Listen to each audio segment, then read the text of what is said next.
Christians, in the book of Revelation, chapter 22 and verse 17, it begins by saying, "And the Spirit and the bride say, Come. And let him who hears say, Come. And let him who is thirsty come. And whosoever will, let him take of the water of life freely." So we see here that the cry of the Christian faith, the cry of the Christian religion, the call of the gospel to sinners is simply to come. Come to Christ.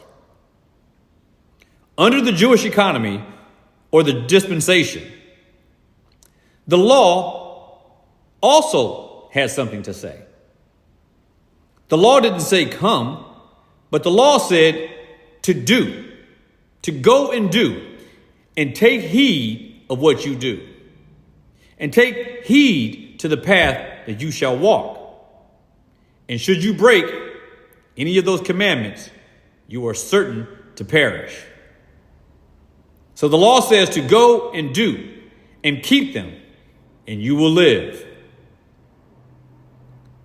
The law, according to the great Charles Spurgeon, said this, that the law is the dispensation of the whip, which drove men before it.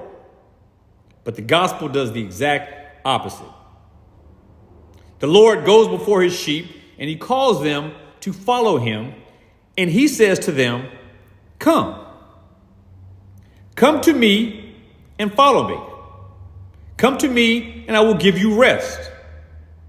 And while the gospel of grace bids men to come to Christ, the law, on the other hand, repels men.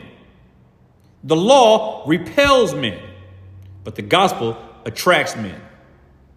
While the law puts a great distance between God and man, it is the gospel that establishes a bridge of reconciliation between God and men. The law separates. The gospel unifies. It is better to come to Christ rather than to go to Moses. Be provoked and be persuaded.